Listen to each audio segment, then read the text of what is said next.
I'm BobAgain Carney Jr. and with me is Captain Jack Sparrow. We are at the Kenilworth Bike Corridor in the evening of July 15th, Tuesday. Yesterday I was at the St. Louis Park hearing and vote that they cast to grant municipal consent to the Southwest Light Rail line. And Pat Doyle, who has been covering that story for the Star Tribune, was there. On Monday, Captain Jack Sparrow, who is also a candidate for Hennepin County Board, he's running in District 4 against Peter McLaughlin, had an article in the Star Tribune responding to their editorial on calling for higher filing fees for Minneapolis municipal candidates. Both of us were candidates for mayor last year. I'm going to ask Captain Jack to read a couple paragraphs from that article regarding how the Star Tribune has been covering him and his activities. So Captain Jack, do you want to go ahead there? I was quoted on the front page of the Star Tribune on July 9th in an article, "In Minneapolis, LRT deal gets a cool reception." The article was written by Pat Doyle. It read, "One man called the project a billion-dollar boondoggle." Out of the 90 people who spoke, 3 were quoted. The reporter listed 2 by name, but identified me as one man, although I was introduced by name and I introduced myself before I began, and I stated I was a candidate for Hennepin County Commissioner. Was this failure to mention my name an oversight, or was it intentional? Because it contradicted the paper's well-established narrative that I am not serious, and therefore I have nothing serious to say. So that's one of the issues we've been dealing with. I have Pat Doyle's article here.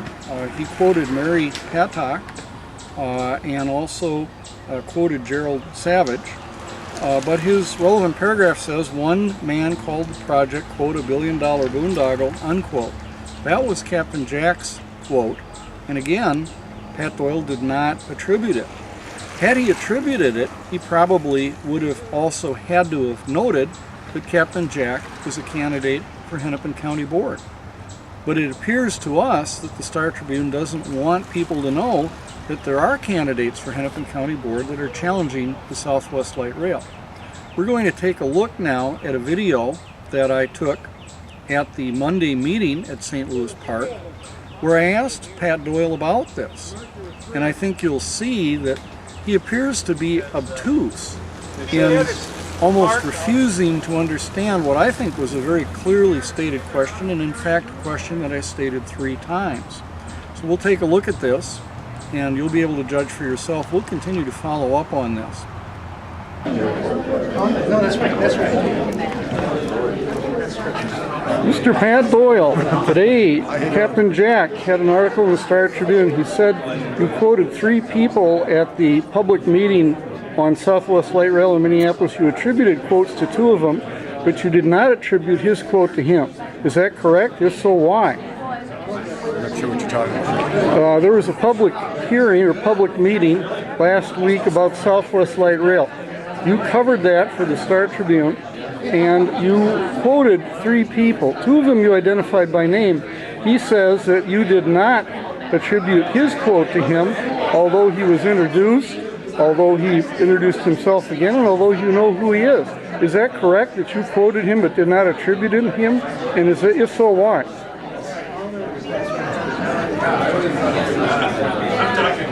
You don't recall? I have no idea what you're talking about. I can't see that I could make it much clearer. Will you follow up to an email from him on this? What are you talking about? I'm talking about Captain Jack Sparrow. He had an article in the Star Tribune today in the commentary section. And he said that at a meeting last week where Minneapolis City Council members heard public comments, that you quoted 3 people and attributed quotes to 2 people, but you did not attribute his quote to him. Are we clear on what I'm saying? No. You're not. You don't understand what I'm talking about. Are you hard of hearing? I'm just trying to pin this down. I don't understand. Is it a question of you're not hearing what I'm saying, or what I'm saying is not making sense to you? I think what you say doesn't make much sense. Okay. Okay. That's okay. Will you follow up if he sends you an email on this? People can send me an email. Maybe I'll respond. Okay. I don't think we can take this any further. Thank you. As we saw, Pat Doyle seemed intent on avoiding giving an answer to the question that I posed 3 times. We're going to keep covering this issue, and I do want to point out at this time that Pat Doyle and I have been at probably about 10 meetings in the last year regarding Southwest Light Rail. I've repeatedly given him information and have attempted to talk to him to tell him what I'm doing, and he has avoided me. And so on the one hand, he does probably speak from experience in having listened to me and read my material when he says in effect that what I say doesn't make sense. I don't think he is speaking with a lack of having heard what I say and write, but I find it very disturbing that he would characterize it in that way, given that there has been widespread interest in the very detailed plans that I've been offering for Southwest Light Rail. This seems to me to be a case of very biased journalism and something that's driven by economic interests that are promoting this $1.7 billion deal that we're trying to stop. To wrap this up, here is video of my own comments and Captain Jack Sparrow's comments at the Minneapolis meeting where public comments were heard by City Council members regarding Southwest Light Rail. With that, we have Speaker 3, Mr. Carney. Hi, I'm BobAgain, Carney Jr., Minneapolis 4232 Colfax Avenue South. With all due respect, I'm going to turn and speak to your bosses, we the people. These people work for us. I am here to tell you what we can do to stop this crazy plan to spend $1.7 billion to run a light rail system through a park where there are no people. Part of this is the municipal consent process. I'm sorry to say, but I think that the council members here and the mayor are trapped in a gigantic web of money. You cannot serve God and mammon. I'm afraid to say these people are serving mammon. And I want to work with them to help them on that, but that is the reality right now. The way that we can fix this problem is by the ballot. We have elections, and there's one coming up. There are 3 offices that are involved in this. County commissioners. We have a 5-county group, the transit improvement, and any county can leave that group and not pay for this. And if they do leave it before Southwest Light Rail is launched, their residents are not responsible for paying. If they don't leave it, they're on the hook. Dakota County is already talking about leaving it. That's $500 million of money going to this project. So get the counties to bail out on it. Second, the legislature. If the Republicans gain the legislature, I can guarantee you that there will not be any money in the state budget for this. That's the second way to stop it. The third way is to elect a governor who will appoint a new Met Council and shut this down.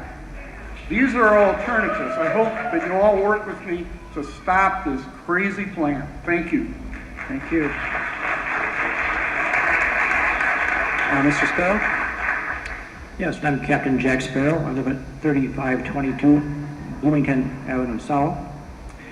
And I'm also a candidate for County Commissioner District 4. A few weeks ago, I was at a press conference held by former Representative Martin Sabo. He's a Democrat who's represented his district for about 30 years. He described the idea that this Southwest Southwest Transit line would be provide equity for North Minneapolis. He described it as despicable and laughable. And after looking at it, researching it, I've come to the same conclusion. This is $1 billion boondoggle that needs to be stopped. But I don't want to just be a naysayer. I also want to talk about what an alternative, if we're against something, let's talk about what we're for. There's been a plan that's been put forward by BobAgain and Carney about the transit revolution. That does provide 5-minute bus service. When a bus passes, you can look down the street and see another bus coming. It's a much finer grid. He's talking about metro mobility-sized buses that would actually get people out of their cars. So let's at least look at that plan. Let's look at that plan before we start talking about spending $1.6 billion on this $1 billion boondoggle.